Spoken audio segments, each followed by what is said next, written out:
let's try thinking about the abdomen a little differently today. Not just as a container for your organs, but as this bustling, nonstop city. A place with super highways, critical infrastructure, and these really complex intersections, all crammed together and competing for space. So let's dive in, because we're about to go on a tour of these incredible anatomical crossroads. I mean, seriously, in this city, you've got massive blood vessels that are basically superhighways. You have delicate nerves that are like the communication grid, and strong ligaments acting as the bridges and anchors holding the whole thing together. It is an absolute marvel of biological engineering, and we're about to explore some of its most fascinating intersections. So, here's our tour map. We're going to start with a quick look at our abdomen metropolis, and then we're diving into 5 key hotspots: the doorways in the diaphragm, the liver's anchors, that cozy pancreatic embrace, the stomach's supply lines, and to finish it all off, the secrets of the Portal Triad. Okay, our first stop is the diaphragm.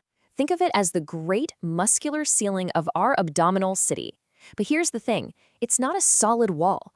It has these very specific, highly controlled doorways that let vital structures pass between the chest and the abdomen.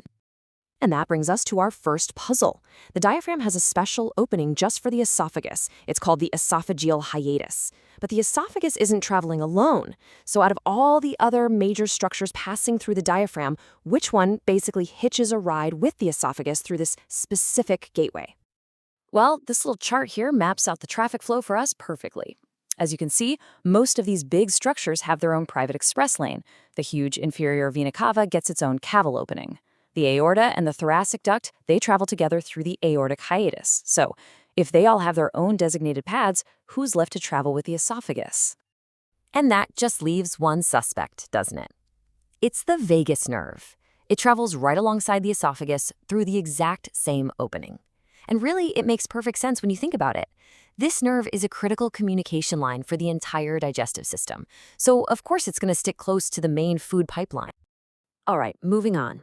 We're going from the ceiling of our city to its largest skyscraper, the liver. It's huge and it's pressed right up against the diaphragm we were just talking about. But how does an organ this big and this heavy stay put? Well, it's all about a really smart system of powerful anchors. So here's the next puzzle. We're focusing on its connection to the front. Which ligament is responsible for tethering the liver to the front of the abdominal wall, keeping it from sloshing around? And the answer is the falciform ligament. This thing is brilliant. It acts like a primary anchor, attaching the liver not only to the front wall of your abdomen, but also to the underside of the diaphragm. It's a key piece of our city's infrastructure, for sure. But hey, it's not the only connection holding that skyscraper in place. The liver is also secured up top by the coronary ligament. It's connected to the stomach and duodenum by ligaments we're going to hear about again later. And that round ligament, that is a super cool piece of history. It's what's left over from the umbilical vein from back when you were a fetus. Our third stop on the tour brings us to one of the most, intimate relationships in the entire abdomen. It's the connection between the pancreas and the duodenum, which is the very first part of the small intestine. They are literally locked in an embrace. Now, the pancreas isn't just one big blob. It has distinct parts: a head, a neck, a body, and a tail.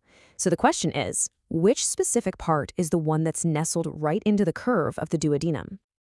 This gives us a perfect little tour, moving from right to left. We start with the head, and look at that, it's tucked securely right inside that C-shaped curve of the duodenum. That's our embrace. From there, the gland tapers through the neck and the body until its tail points all the way over towards the spleen.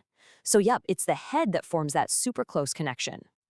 All right, let's keep this tour moving. For puzzle number 4, we are looking at the stomach supply lines. Just like any major facility in our city, the stomach needs a constant, reliable source of energy, and it gets that from its own dedicated arterial highways. So the stomach's blood supply neatly follows its 2 main curves. The inner, smaller curve, that's the lesser curvature, is fed by the right and left gastric arteries. But the larger, outer curve, the greater curvature, gets its supply from a totally different team, the right and left gastroepiploic arteries. It's this really elegant dual supply system that makes sure this hardworking organ is never, ever short on fuel. And now for our grand finale. This is maybe the most critical intersection on our entire tour. We are going to unlock the secrets of the Portal Triad. And this isn't just one structure, it's three absolutely vital lifelines, all bundled together inside a single protective sleeve. So where is this incredible bundle housed?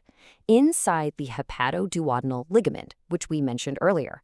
Now, this ligament connects the liver to the duodenum, yes, but its most important job is acting as a protective conduit for those three structures of the portal triad that are passing to and from the liver. This is the big one. What are these three critical structures all running together inside this one little ligament? What secrets does this crucial pathway hold? Okay, here they are. First, you have the hepatic artery proper. It's bringing fresh, oxygen-rich blood to the liver tissue itself. Second, you have the portal vein. This is a massive vessel that carries all the nutrient-rich blood from your intestines to the liver for processing. And third, you have the bile duct, which carries bile, the product of the liver's hard work, away from the liver. I mean, just think about the sheer efficiency here. One single compact ligament contains the liver's two major blood inflows and its primary product outflow. It is an incredible intersection of supply and export, all bundled up together in one neat little package. It's absolutely critical. So let's do a super quick recap of our tour. We've seen that the diaphragm has specific doorways for major traffic. The liver is anchored right up front by the falciform ligament. The pancreas's head is hugged tightly by the duodenum. The stomach is fed by two totally distinct arterial systems, and the portal triad is a critical three-lane highway running right through the hepatoduodenal ligament. You know, when you map it all out like this, you realize it's not just some random collection of parts. The human body truly is a masterpiece of engineering. It's a bustling city where every single structure has a very specific purpose and a very specific place. And that really leaves us with one final thought. We've just toured a handful of these incredible intersections. So think about this for a second. How does this intricate, completely unseen map of highways and anchors and conduits inside of you make your life possible every single second of every single day?